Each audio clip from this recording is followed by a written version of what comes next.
Bonsoir à tous, bienvenue sur notre quatrième Les Mardis Cosy Cali de Calirel Santé, où aujourd'hui nous allons vous présenter le parcours, mettre en place une démarche de gestion des événements indésirables associés aux soins en équipe de soins primaires. Donc c'est un webinaire qui va durer une demi-heure, trois quarts d'heure et que nous allons animer à deux. Moi-même, Noémie Terrien, cordo-responsable de Calirel Santé et accompagnée de la référente soins primaires de Calirel. Lucille Truitt, voilà, effectivement, a chargé une mission à Canal Santé sur les soins primaires. Bonsoir à tous. Donc, nous sommes particulièrement enjoués de vous présenter ce parcours puisque c'est le premier parcours structuré à l'attention des professionnels de ville que nous mettons en place à Calirel Santé. Donc, l'objectif de ce webinaire, c'est de pouvoir vous partager à la fois des éléments de contenu, quand on parle d'événements indésirables associés aux soins, de quoi parlons-nous? Et puis surtout de vous présenter la façon dont vous pouvez solliciter Calirel Santé pour vous accompagner dans cette démarche d'acculturation aux différentes dimensions de la culture de sécurité. Alors, Calirel Santé, peut-être quelques petits mots avant de débuter le webinaire, de vous partager pour ceux qui ne le sauraient pas qui nous sommes et comment nous avançons et fonctionnons avec nos structures et professionnels adhérents, puisqu'effectivement, Calirel Santé, c'est avant tout une association qui couvre le périmètre régional. Donc, à date, il y a plus de 860 structures qui sont représentées au sein de Calirel Santé, qui soient issues du champ des établissements de santé, des structures médico-sociales, mais aussi des professionnels de ville. Alors, une association, certes, mais nous disposons d'une mission réglementaire qui est régie par un décret de novembre 2016. Et notamment dans cette mission, nous avons pour objectif d'accompagner globalement le développement de la culture de sécurité des soins et en particulier dans la gestion des événements indésirables graves associés aux soins et la pédagogie et la réflexion collaborative qui tournent autour du développement de la culture de sécurité. Au-delà de cette mission réglementaire, nous avons notre propre programme de travail, pardon, un programme de travail que nous élaborons, bien entendu, avec les enjeux de qualité des soins et de sécurité des patients, qui sont forts en 2025, les remontées de nos structures adhérentes, dont vous faites partie, et bien entendu des priorités régionales pour adapter nos actions au contexte local. Donc, on est une association dénommée Calirel Santé et on peut aussi entendre parler de Calirel Santé comme structure régionale d'appui à la qualité des soins et sécurité des patients pour la région Pays de la Loire, puisque nous sommes désignés par l'Agence régionale de santé avec un contrat d'engagement bipartite. Alors, on a un programme de travail qui s'articule autour de 5 axes thématiques, parce qu'aujourd'hui, on va aborder les événements indésirables associés aux soins, mais au-delà de la gestion et de la capitalisation sur ces événements indésirables associés aux soins, qui est un de nos axes thématiques, on a une vision très systémique du développement de la culture qualité et sécurité des soins. Donc, on va aussi travailler sur les enjeux de parcours et de pertinence des soins, avec les démarches d'amélioration des pratiques professionnelles et par exemple la mobilisation d'outils d'évaluation pour permettre aux équipes d'analyser leurs pratiques et de mettre en place des plans d'action. Un axe sur l'engagement des usagers qu'on a intitulé communication et expérience usagée. Donc en considérant que le patient est membre à part entière de l'équipe de soins et comment on mobilise son expérience et comment on engage le patient dans les démarches d'amélioration continue de la qualité. Bien évidemment, tout l'axe autour du travail en équipe, de la pluriprofessionnalité, la coopération, la communication. Il existe des méthodes et outils qui permettent d'entretenir les démarches d'amélioration du travail en équipe ou de questionner le fonctionnement des équipes. Et enfin, tout le volet, la clé de voûte qui est autour du management et l'évaluation des organisations, donc qui va, pour les établissements de santé et les structures médico-sociales, s'adapter sur les référentiels de la Haute Autorité de Santé, et pour les professionnels de ville, comment on porte à l'échelle de son cabinet, d'une équipe pluripro, une vision managériale de la qualité des soins et de la sécurité des patients. Alors ces cinq axes thématiques, ils ne sont pas identifiés par hasard, ils sont identifiés dans la littérature et notamment dans la littérature produit scientifiques, mais aussi produits par la Haute Autorité de Santé, comme des déterminants de la qualité des soins. C'est-à-dire qu'il est nécessaire de pouvoir avoir cette vision sur ces ensembles d'axes thématiques pour pouvoir être dans une démarche systémique de la qualité des soins et de la sécurité des patients. Alors, nos missions concrètement, elles se traduisent en actions. L'une des premières actions, c'est d'assurer un accompagnement collectif et vous apporter une expertise méthodologique. On n'est pas des consultants, on est des facilitateurs. Donc, on anime un collectif de professionnels et ou d'établissements ou de structures et on va apporter, nous, notre expertise méthodologique sur les sujets de qualité des soins et sécurité des patients.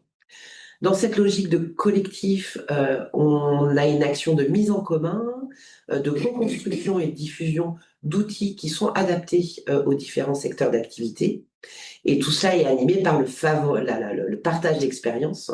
Donc, on va aussi vous permettre de partager entre vous vos initiatives, vos réussites, vos difficultés, pour permettre de valoriser les bonnes pratiques mises en œuvre. On a bien entendu tout un axe de travail de fond en termes de sensibilisation et de formation de nos interlocuteurs privilégiés au sein des structures et d'assurer à la fois une veille documentaire et réglementaire. Et dans cette veille documentaire et réglementaire, on a bien entendu une veille scientifique des articles qui pourraient vous intéresser. Pour tout cela, il faut se faire connaître et faire valoir et faire voir. Donc, on organise et on promue la communication auprès de chaque membre de l'association. Et bien entendu, la région Pays de la Loire est un terrain d'exercice à part entière, mais on développe aussi des coopérations nationales, régionales et locales qui nous permettent aussi de s'inspirer et de s'appuyer sur des expertises externes. Donc on est, par exemple, en collaboration avec les autres structures régionales d'appui sur tout le territoire français au sein d'une fédération nationale, ce qui nous permet aussi de partager et de mutualiser des compétences et outils.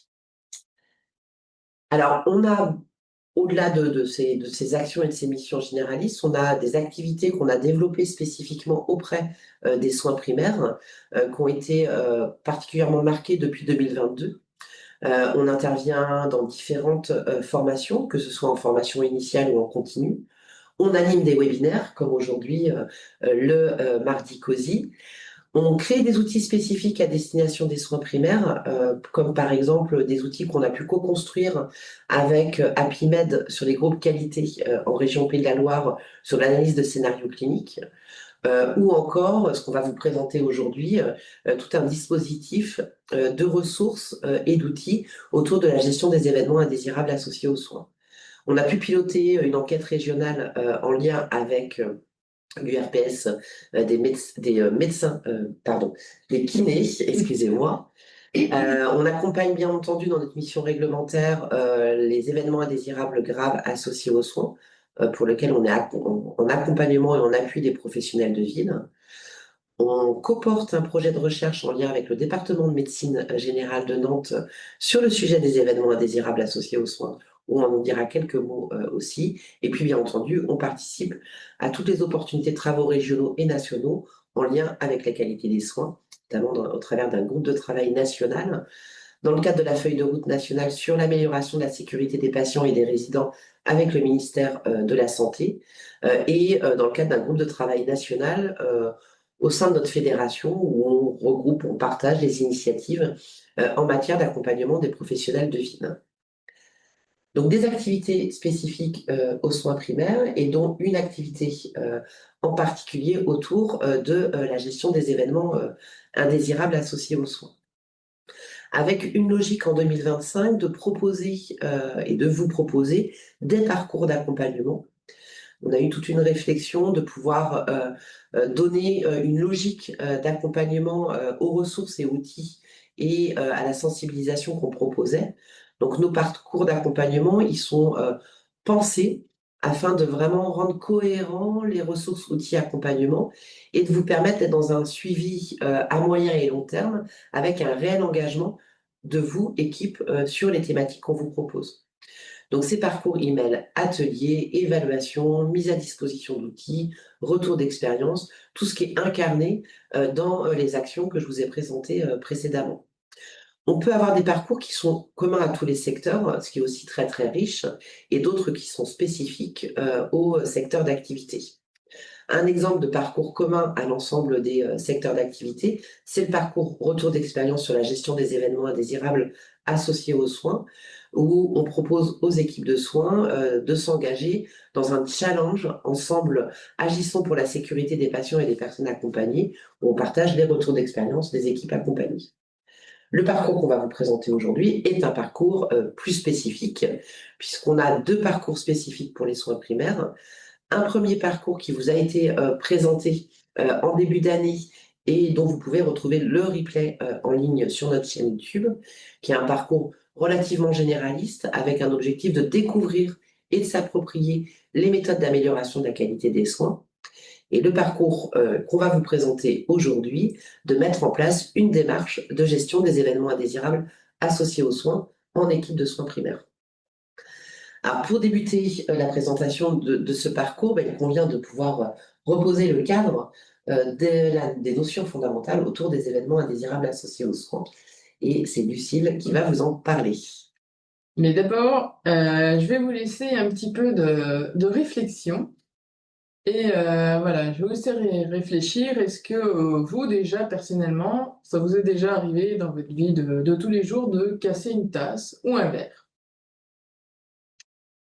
Et sinon, est-ce que ça vous est déjà arrivé d'oublier le prénom d'une connaissance? Ça, normalement, c'est des choses que vous avez, dont on peut parler assez facilement aux gens autour de soi.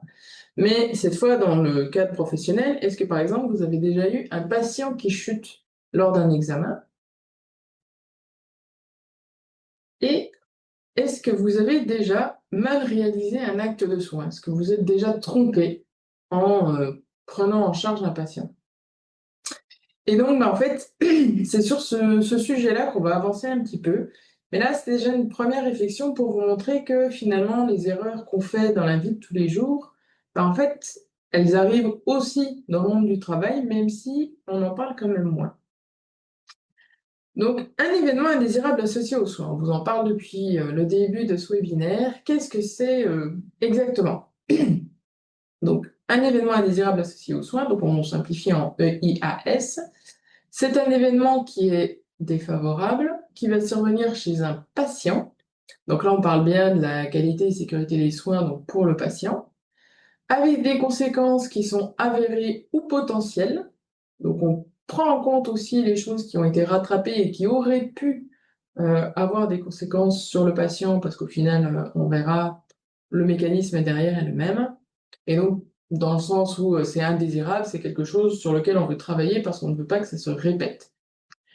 Ce sont des événements qui sont bien associés aux actes de soins et d'accompagnement, donc dans le sens où on est vraiment sur le travail sur les pratiques professionnelles. Et donc, il faut que l'événement il survienne pendant votre prise en charge. Et ensuite, c'est un événement qui doit être inattendu, donc c'est-à-dire qu'il n'est pas lié à l'évolution naturelle de la maladie ou une complication attendue d'un soin.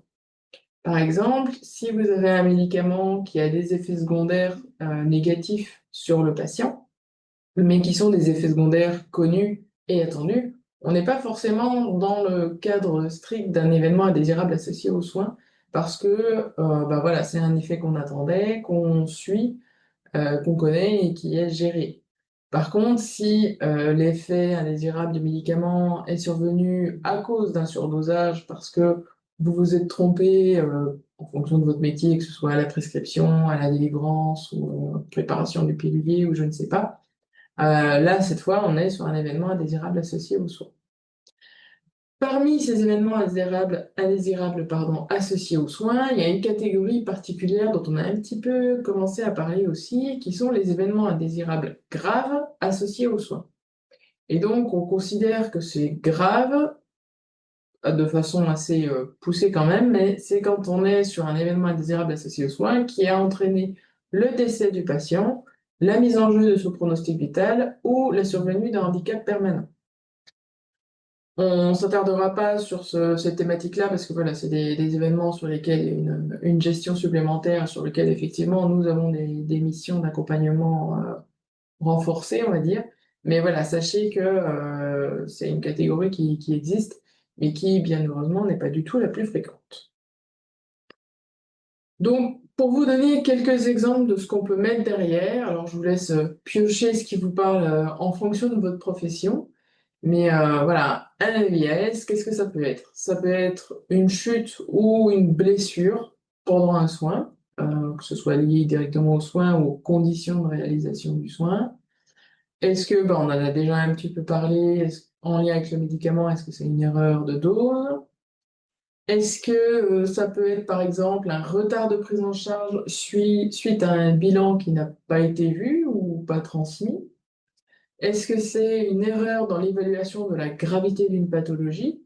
Voilà, que ce soit une question de diagnostic ou de bilan fait par un kiné ou une infirmière, ça, enfin, là on parle de choses très générales, donc c'est pour ça je vous laisse faire des parallèles avec votre pratique. Après, un sujet sur lequel, pour le coup, tout le monde peut être concerné, c'est ce qu'on appelle l'identitovigilance. Donc, c'est des erreurs d'identité de patients. Et voilà, là, en exemple, on a l'inversion entre deux dossiers de patients. Tout ce qui est infection associée aux soins, ça rentre aussi dans ce cadre-là. Donc, par exemple, si vous avez des injections à faire et que le patient fait un abcès sur le site de l'injection, et de manière un petit peu plus large, on va dire, tout ce qui est défaut de prise en charge en lien avec un problème de coordination, notamment si vous travaillez en exercice pluriprofessionnel ou dans le cadre des réseaux. Voilà, c'est des choses qui finalement sont pas forcément directement sur la personne en face à face, mais la coordination autour d'un parcours d'un patient, ça fait partie du soin d'un patient, donc c'est des choses sur lesquelles on peut travailler comme ça aussi. Quelques chiffres quand même pour se donner une idée d'à quoi ça ressemble, parce que là, vous voyez que ça peut être quand même très varié en termes de nature. Et en fait, c'est quand même relativement fréquent pour ceux qui ne sont pas graves. Alors, on a assez peu de chiffres, mais sur ceux sur lesquels on peut se baser pour avoir quelques premières idées, sur les études en France. Alors, il y a une étude qui s'appelle l'étude ENEIS, et là, c'était la troisième itération en 2019. Alors, elle est faite en établissement de santé, donc c'est pas tout à fait les soins de ville, mais ça vous donne une première idée. Ou sur les événements graves, ils avaient estimé qu'il y en avait en moyenne 4 par service de 30 lits par mois. Et si on regardait les gens qui étaient hospitalisés dans les établissements, il y a un séjour sur 40 qui est causé par un EIGS. Donc ces EIGS qui ont entraîné l'hospitalisation du patient, ceux-là par contre peuvent venir de EIGS générés en ville. Pas forcément tous, mais voilà, ça commence déjà à donner quelques pistes. Et ensuite, sur vraiment la ville, alors il n'y a qu'une seule grosse étude qui a été faite en France et qui est l'étude Esprit en 2013, qui n'avait ciblé que le médecin généraliste. Et ils avaient estimé qu'il y avait une moyenne d'événements indésirables associés aux soins de 22 pour 1000 actes. Et parmi ces 22 événements indésirables associés aux soins de toute gravité, il y en avait 2% qui étaient graves. Si on s'amuse à faire des petits calculs de moyenne et tout ça, pour un médecin qui travaille sur une semaine complète assez classique, on va dire, ça fait environ un événement indésirable grave associé aux soins par an, par médecin. Donc voilà, c'est des choses qui sont pas si fréquentes, mais quand même. Voilà, vous imaginez bien qu'à l'échelle d'une région, par exemple, ça en fait déjà un certain nombre. Et ce qui est surtout important, c'est de penser à identifier les événements comme tels pour pouvoir travailler dessus. Voilà, là, l'idée, c'est pas de vous plomber en disant il y a plein d'événements indésirables dans les prises en charge. Ça fait partie de la vie de tous les jours, mais voilà, faut travailler dessus. Ensuite, donc, il y a eu quelques autres études internationales, on va pas les décortiquer. C'était également en médecine générale, mais c'est pour vous montrer que les chiffres sont à peu près du même ordre d'idées. Voilà, il y a une étude qui avait estimé que 1 à 2% des consultations de médecine générale peuvent entraîner des événements indésirables associés aux soins. Et selon plusieurs études, ces événements indésirables étaient graves dans 4 à 7% des cas. Donc voilà, c'est quelque chose qui est assez stable sur ce genre de chiffres. Et donc voilà. Ce qu'il faut quand même garder en tête, c'est que tout ça, ce n'est pas une fatalité et qu'on peut travailler dessus. Comment travaille-t-on dessus?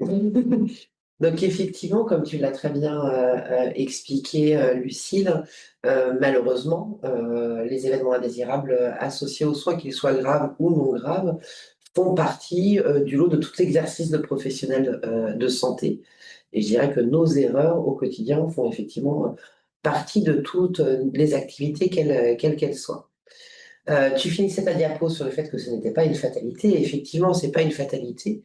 La littérature nous apprend que c'est plutôt une opportunité, ces événements indésirables associés aux soins, pour questionner les pratiques et les organisations. Donc, quand on parle de risques associés aux soins, en fait, on a deux approches complémentaires qui vont nous permettre d'identifier les risques associés à ces événements indésirables associés aux soins. Donc, on a une approche dite a priori. Donc, pour résumer, c'est qu'on va anticiper, on va s'imaginer les possibles risques sur nos prises en charge et se poser la question, ben, que risque-t-il de se passer sur ces différents types de prises en charge? Donc, c'est des méthodes qui sont plutôt utilisées dans des approches lorsqu'on va, par exemple, organiser une nouvelle filière de prise en charge ou un nouveau fonctionnement de réponse autour d'une prise en charge spécifique. Donc, on va analyser un nouveau fonctionnement, un nouveau processus. On va évaluer, par exemple, au travers de l'analyse a priori, l'impact d'un changement dans une organisation. Et tout cela va nous permettre d'identifier non pas les failles réelles, mais les failles potentielles et de mettre en place des actions pour sécuriser, ou en tout cas pour diminuer la probabilité qu'un événement indésirable survienne autour de ces prises en charge. La méthode, l'approche qui est la plus développée, c'est l'approche a posteriori. C'est-à-dire qu'il est souvent plus facile de se saisir d'un événement qui s'est déjà passé. C'est plus marquant et on a besoin de mobiliser pour comprendre. Donc, c'est une méthode qui est très développée dans le secteur de la santé, qui est l'approche a posteriori. Donc, on a un événement indésirable associé aux soins qui est survenu et on va saisir l'opportunité de cet événement indésirable associé aux soins pour questionner ce qui s'est passé. Donc, ça nécessite quand même deux choses. C'est en premier temps de le détecter. Donc, Lucille a apporté des éléments de définition qui permettent déjà d'identifier qu'effectivement, dans vos prises en charge, il survient des événements indésirables associés aux soins, mais de pouvoir les qualifier et les détecter. Et en fonction des événements indésirables identifiés, de rentrer dans une démarche d'analyse des mécanismes de survenue de ces événements indésirables et permettre de comprendre pourquoi et comment cela est arrivé, et bien entendu avec un objectif d'éviter qu'ils ne se répètent et de diminuer leur probabilité de survenue. Quand on s'intéresse aux méthodes a posteriori, on va être vraiment sur une méthode qui va avoir un objectif principal ou global d'améliorer le retour d'expérience sur les événements indésirables associés aux soins. Effectivement, quand un événement indésirable associé aux soins survient, il y a un impact clé pluriel. Déjà, il y a un impact pour le patient, bien entendu. C'est un dommage qui va toucher le patient. Donc, vous avez déjà dans vos pratiques soignantes des actions immédiates qui vont permettre de mettre en sécurité le patient. Et puis, on a des événements indésirables associés aux soins qui marquent les parcours professionnels. Donc, ça nécessite aussi de prendre en compte cette dimension-là. Donc, on a un événement indésirable associé aux soins, on va avoir deux logiques. La logique d'accompagnement du patient avec la démarche d'annonce du dommage associé aux soins qui constitue en fait de conserver le lien de confiance avec le patient et de mobiliser le retour d'expérience pour lui expliquer pourquoi et comment cela s'est déroulé. Et on va aussi avoir la démarche de soutien du professionnel, de prendre en compte que chaque événement indésirable peut impacter sa propre sécurité psychologique. Et il y a aussi des actions qui découlent de ce soutien du professionnel. On a parlé de détection, donc quand on est en capacité d'identifier un événement indésirable associé aux soins, eh bien on va mobiliser le fait de le faire connaître, donc on va le déclarer par des systèmes internes ou externes. Mais Lucille reviendra juste après dessus sur la façon dont on vous propose ces systèmes de déclaration à Calirel Santé. Ça va nous permettre, au travers de cette déclaration, de pouvoir identifier qui pilote, en fait, qui va animer la démarche.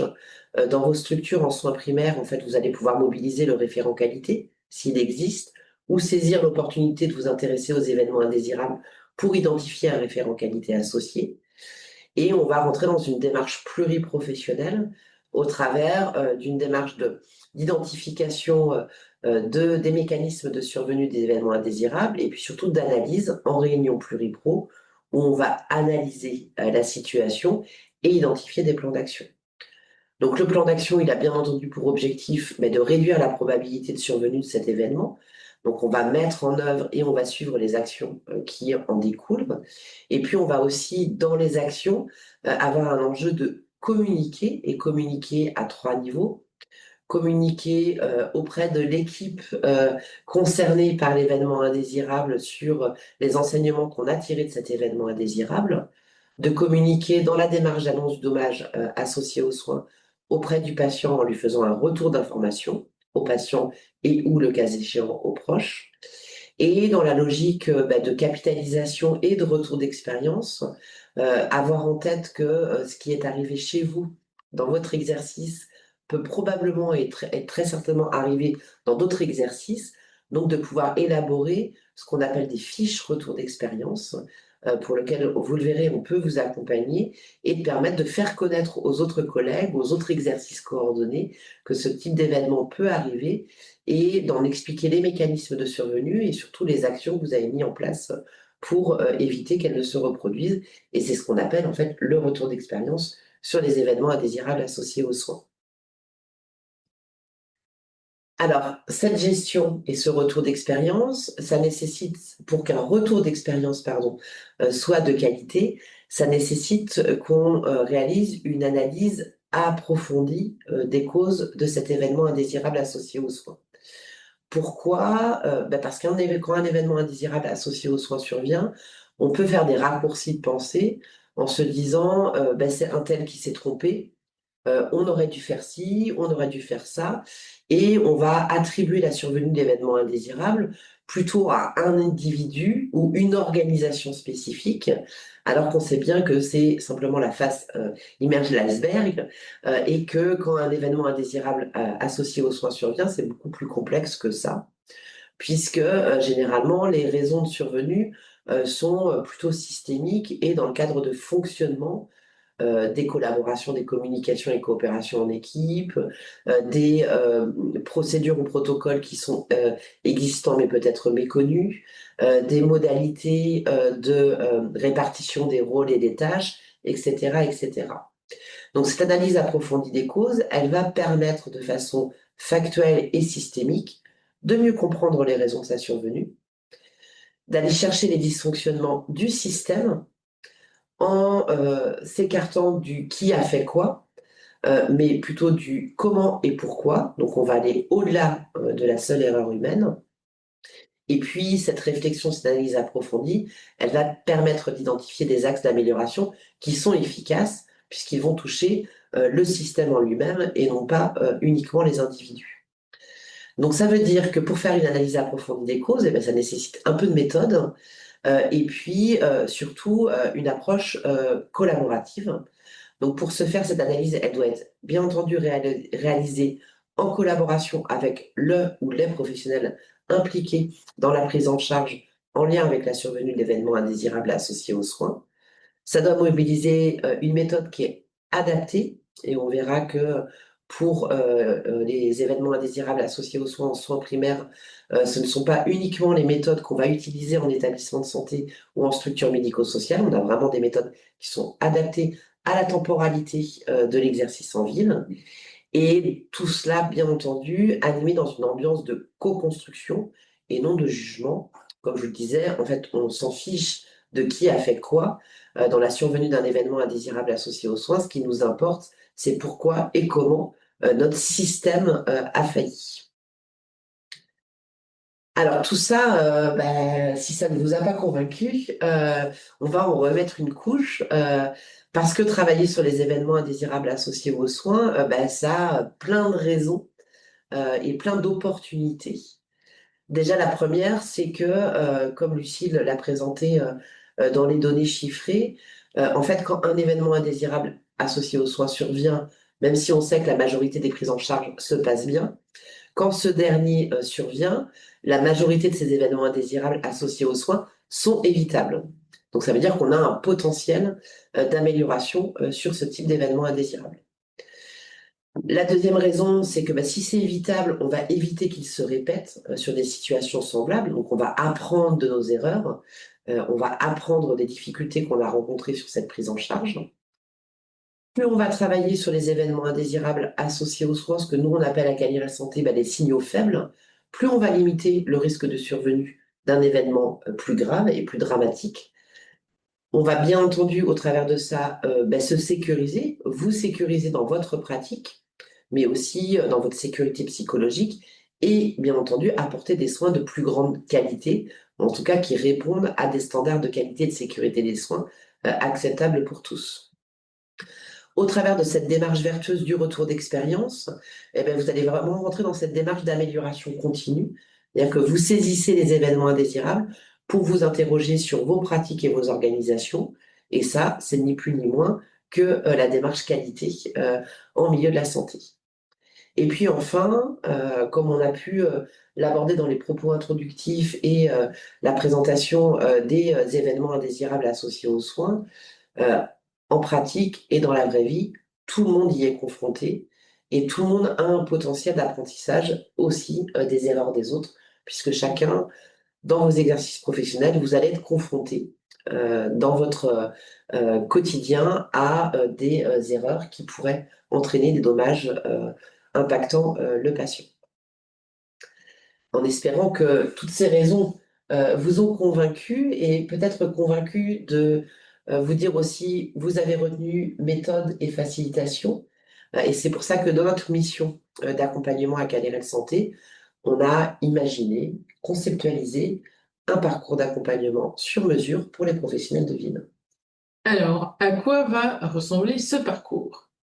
Donc déjà, les objectifs du parcours, c'est d'aller un petit peu plus loin que ce qu'on vous a présenté là rapidement ce soir, mais de comprendre comment est cette démarche et comment on peut vraiment faire concrètement pour tirer des enseignements des événements indésirables associés aux soins. Le parcours, il vous aide aussi à vous structurer au sein de votre équipe pour pouvoir vous organiser et entrer dans cette démarche d'amélioration continue de la qualité des soins, vraiment dès votre entrée dans le parcours, j'ai envie de dire. On vous accompagne pas uniquement sur des données théoriques, on vient vraiment vous aider à mettre les mains dedans directement. Mais du coup, l'objectif, c'est aussi que vous n'y alliez pas tout seul et on est à vos côtés étape par étape pour vous accompagner et pour vous fournir les outils dont vous avez besoin pour entrer dans cette démarche de gestion des événements indésirables associés aux soins. Et toujours, on l'a dit, c'est quelque chose qui est parfois un peu laissé de côté, mais qui est très important, c'est la communication, c'est le retour d'expérience entre les équipes. Et donc l'idée, c'est que comme le parcours, vous êtes plusieurs à y entrer en même temps, c'est aussi pouvoir partager avec d'autres structures qui sont dans la même dynamique, qui démarrent en même temps que vous. Et vous pouvez échanger avec eux les idées, les difficultés que vous avez à chaque étape. Donc, la cible du parcours, il est à destination de toute équipe de soins primaires. Que vous soyez... alors, il faut quand même que vous soyez structuré pour qu'il y ait quand même une personne représentante de l'équipe. Mais après, ça peut être mono ou pluriprofessionnel. Donc, c'est vrai qu'on a pas mal parlé de pluripro parce que c'est plutôt sur cette dynamique-là que les choses se font en ce moment et c'est toujours plus intéressant. Mais après, si vous êtes, par exemple, un cabinet infirmier ou de kiné, ça, c'est des choses qui peuvent tout à fait se mettre en place en mono aussi. Vous pouvez être une équipe qui est de constitution récente ou plus ancienne. Voilà, on a des équipes qui ont suivi le parcours et c'était des MSP qui existaient depuis quelques mois et ça marche très bien aussi. Et ben, de toute taille. Donc voilà, faut quand même que ce soit une équipe parce que l'idée c'est d'avoir entre guillemets des gens avec qui partager pendant ces réunions d'analyse parce que tout seul c'est quand même pas aussi simple et c'est moins riche que d'avoir l'échange. En fait, on est aussi sur cette idée d'intelligence collective. Mais voilà, dès que vous êtes 3 ou 4 ou si vous êtes 80, eh ben, les deux sont faisables et tout ce qui est entre ces deux extrêmes, j'ai envie de dire, peuvent intégrer ce parcours et ce sera adapté à vos conditions. Donc le parcours, à quoi est-ce qu'il ressemble? Donc il y a cette première étape qu'on voit ici aujourd'hui de présentation du parcours. Ensuite, on viendra dans vos structures pour sensibiliser vos équipes à cette thématique et continuer un petit peu à avancer, à comprendre quel est le sens et pourquoi est-ce qu'on fait ça et pourquoi est-ce qu'il faut que, entre guillemets, une majorité de l'équipe soit convaincue. Donc voilà, on se déplace sur site pour vous accompagner. Et en face, on a aussi, donc on vous demandera dans chacune des équipes d'identifier un ou plusieurs référents qualité. Et ces référents qualité auront une formation plus approfondie. Je vous détaillerai après le contenu, mais qui leur permettra de du coup remplir ce rôle de référent qualité, à la fois sur des questions de méthode que de gestion de projet et comment est-ce qu'on gère une démarche d'amélioration continue. À côté de ce temps de formation, sensibilisation, comme on vous disait, on vous fournit aussi tous les outils. Donc, il y a à la fois des guides, des outils de communication, plein de choses qu'on vous a prévues pour que vous puissiez garder ça sous le coude ou utiliser dans votre équipe. Et vous avez notamment, alors vous en avez peut-être entendu avec le projet Évidence Prime, la plateforme en ligne qu'on a appelée Évidence et qui vous permet de gérer les événements indésirables associés aux soins, que ce soit de l'étape de la déclaration jusqu'au suivi des actions d'amélioration. On vous montrera un petit peu après à quoi elles ressemblent aussi. Et une fois que vous avez démarré avec ces formations, ces outils et tout ça, et on reste disponible pour vous accompagner au fil de l'eau. On fait des points de temps en temps pour voir comment ça avance, quelles sont vos difficultés, pour essayer de les résoudre ensemble. Et à la fin du parcours, on s'organise un temps tous ensemble avec les participants au parcours dans l'idée de pouvoir faire un partage d'expérience sur la réalisation de ce parcours et peut-être même, comme on parlait sur la communication suite à un événement, des fiches retour d'expérience. Donc voilà, l'idéal, ce serait vraiment que chacun puisse aussi arriver à la fin de ce parcours avec un premier événement qui a été analysé avec des actions derrière et que vous puissiez vous les partager entre vous. Alors, si je redétaille étape par étape sur la formation initiale, donc il y a un premier temps de sensibilisation sur site. Donc ici, alors c'est un petit tableau, vous avez d'un côté ce qui concerne tous les professionnels de votre structure et ici ce qui concerne la personne qui est identifiée comme référent qualité, qui a forcément un accompagnement un peu plus poussé. Donc la sensibilisation, elle est faite sur site avec tout le monde. Ensuite, pour tout ce qui est méthode d'analyse et utilisation de la plateforme, pour tous les professionnels, on a préparé des petites vidéos en ligne et des guides en version PDF pour ceux qui n'ont pas 45 minutes pour regarder les vidéos. Mais voilà, l'idée étant d'avoir quand même les informations de base disponibles à tout moment. Parce que voilà, on sait aussi que sur le premier temps de sensibilisation, tout le monde ne sera pas forcément présent, donc c'est aussi pour ça qu'on vous propose des supports fixes. Et donc, pour les référents qualité, c'est une journée de formation avec un temps de formation aux méthodes, avec des mises en pratique et une formation à l'utilisation de la plateforme directement pour que vous puissiez mettre en application ce qu'on a vu. On vous laisse ensuite un petit peu de temps pour faire les premières déclarations. Et une fois que vous avez de la matière, on va dire, sur laquelle travailler, on revient sur site pour vous accompagner à réaliser la première réunion d'analyse, dans l'idée où voilà, on vous a expliqué comment est-ce que ça marchait en théorie et avec des exercices, mais de toute façon, c'est par la pratique qu'on avance le plus. Mais voilà, on vous lâche pas, on vous tient la main tout le temps qui est nécessaire, et donc on fait ensemble la première réunion d'analyse d'un événement indésirable. Donc, du coup, cette plateforme, qu'est-ce qu'on peut faire dessus? Eh ben, normalement, à peu près tout. Voilà, la plateforme, elle permet à tous les professionnels qui auront activé leur compte dessus de faire la déclaration des événements auxquels ils ont été confrontés. Elle vous permet d'organiser les réunions d'analyse, mais également de les guider. Où, voilà, il y a en fait, les formulaires que vous remplissez au fur et à mesure vous aident à suivre les méthodes d'analyse et vous donnent des petits indices sur quel sujet aller creuser pour que, voilà, même si vous ne faites pas une analyse tous les mois, vous avez quand même des choses qui vous aident à vous les remettre en tête. Vous avez aussi tout un module pour la planification et le suivi des actions d'amélioration. Donc, c'est les étapes du bout de cette démarche de retour d'expérience. Pour vous faire gagner du temps, ça prépare les comptes rendus de réunion avec ce que vous avez déjà rentré dessus. Et une fois que le compte rendu est validé, il est disponible pour tout le monde. Donc, voilà, ou vous pouvez le télécharger si vous utilisez d'autres outils de gestion de votre équipe. Donc voilà, mais tout ça, c'est automatique.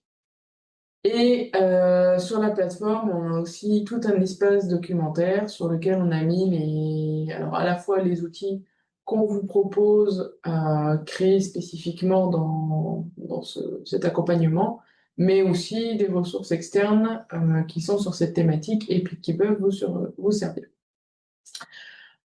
Cette plateforme est bien évidemment sécurisée, elle est accessible partout, y compris si vous utilisez plutôt des tablettes ou des téléphones portables.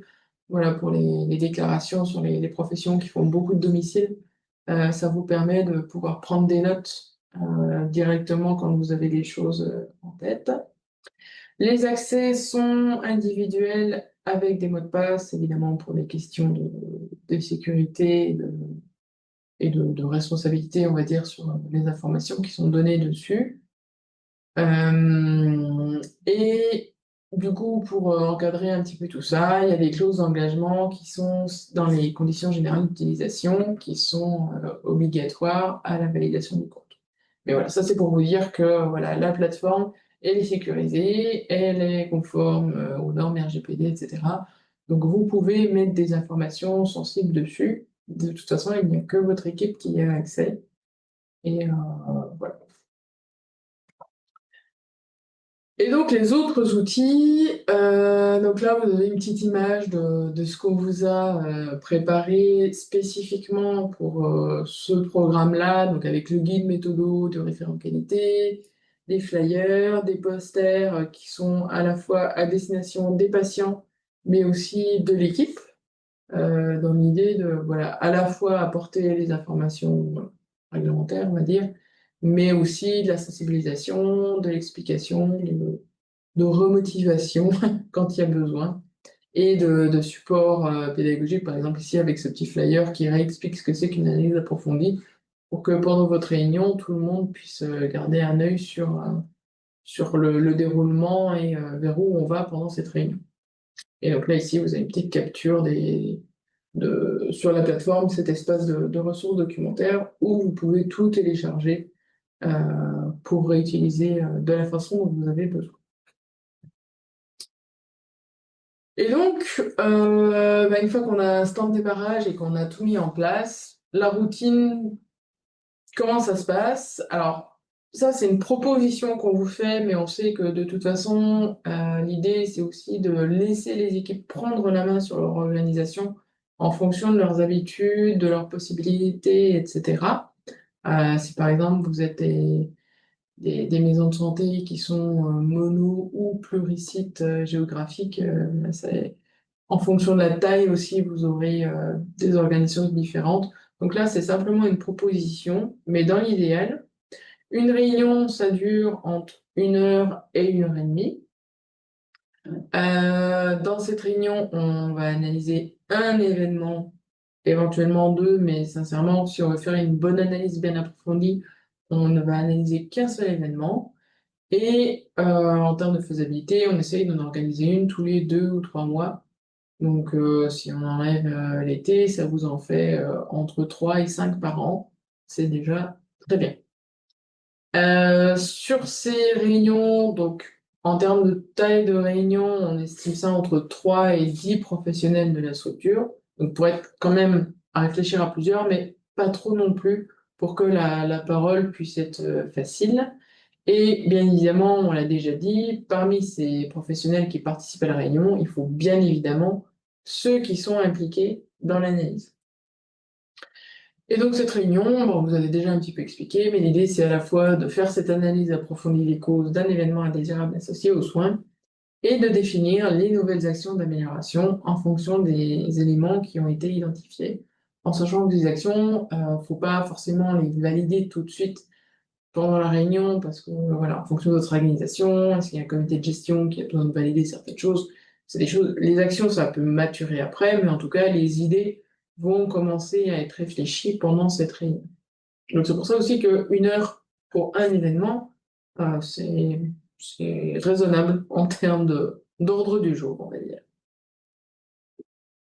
Donc voilà, ça c'était le parcours global qu'on vous propose en individuel. Mais du coup, le parcours, comment est-ce que on va organiser ça? Eh bien, aujourd'hui, comme tu l'as présenté dans le parcours, bah, c'est le webinaire de présentation de ce parcours qui, je l'espère, vous donnera envie de vous y engager.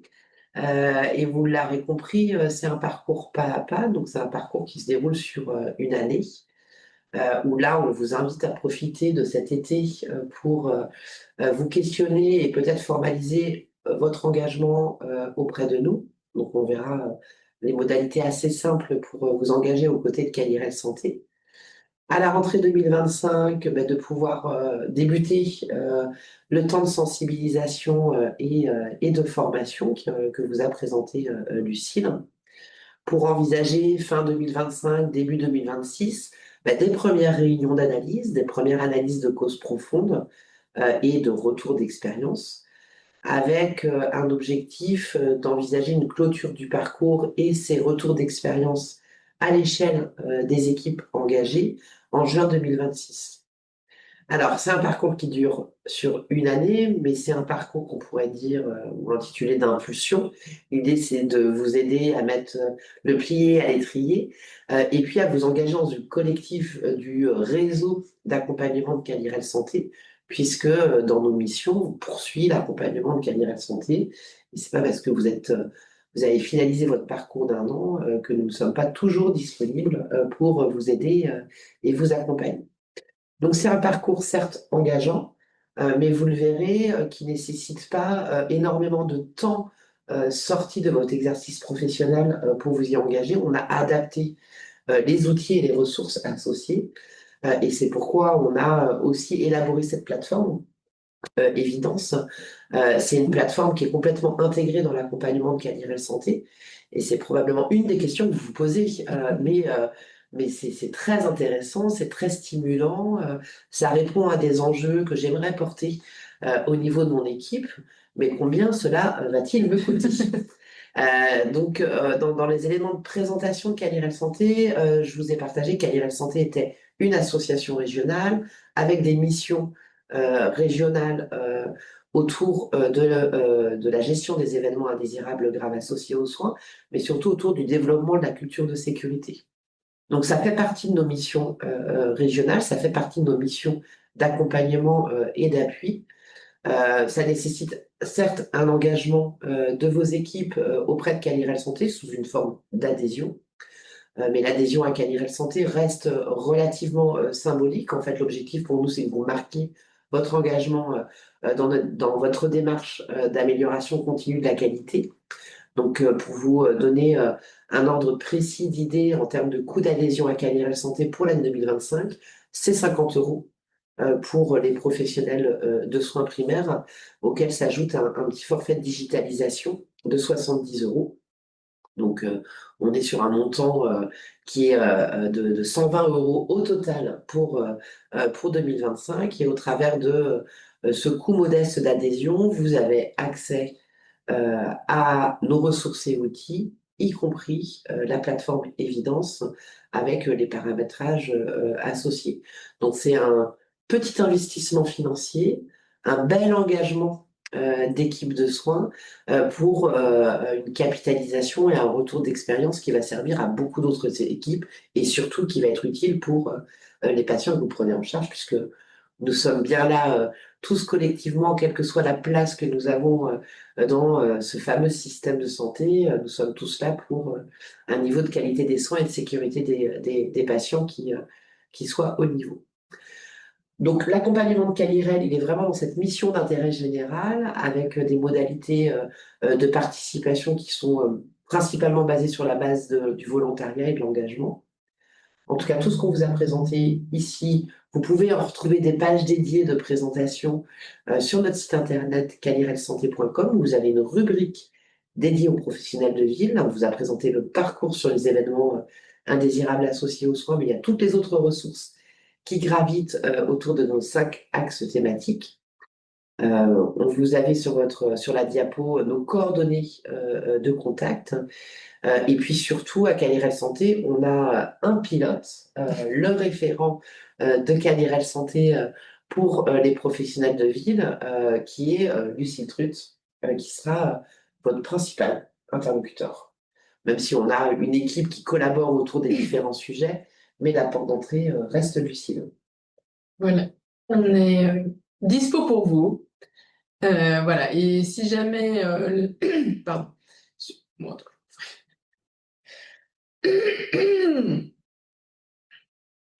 donc oui, voilà, on est dispo pour vous. Et effectivement, si sur ce parcours, soit vous êtes motivé à vous lancer maintenant, et comme je vous disais, même sur des équipes jeunes, s'il y a la motivation, allez-y. Et si finalement vous voulez déjà faire un petit tour des choses, je rappelle qu'il y a l'autre parcours qui était plus en mode, on va dire, un petit peu découverte, auquel vous pouvez vous inscrire de la même façon que celui-là, en adhérant à Calirel, et tout est inclus dedans. Voilà, je pense qu'on a fait le tour. Si jamais vous avez encore des questions, n'hésitez pas à revenir vers nous, on est disponible. Voilà. L'idée est donc, voilà, si vous voulez vous inscrire dans le parcours, faites-le quand même sans trop tarder, même si c'est simplement déjà demander des informations. Parce qu'effectivement, si on veut lancer à la rentrée, voilà, faut qu'on puisse commencer à préparer tout ça. Mais on reste disponible pour toute question tout le long de l'année, bien évidemment.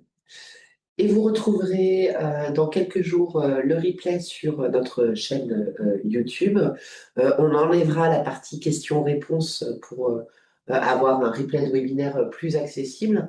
Et vous pouvez retrouver aussi les autres replays sur cette même chaîne YouTube. Donc n'hésitez pas, un, à les regarder, deux, à les diffuser et aussi à vous abonner à notre chaîne YouTube parce que ça ne nécessite pas d'adhésion. Vous pouvez vous abonner à la chaîne et être en veille sur nos prochains Mardi Cosy, puisque le prochain thème de notre Mardi Cosy, si je ne me trompe pas, Et bien, c'est justement les événements indésirables associés aux soins, donc il fait partie de l'autre parcours, mais voilà, il y a certains éléments qu'on a abordés aujourd'hui, et là, il y en aura un petit peu plus. Donc voilà, restez connectés. à très bientôt, bonne fin de journée à tous. Bonne fin de journée.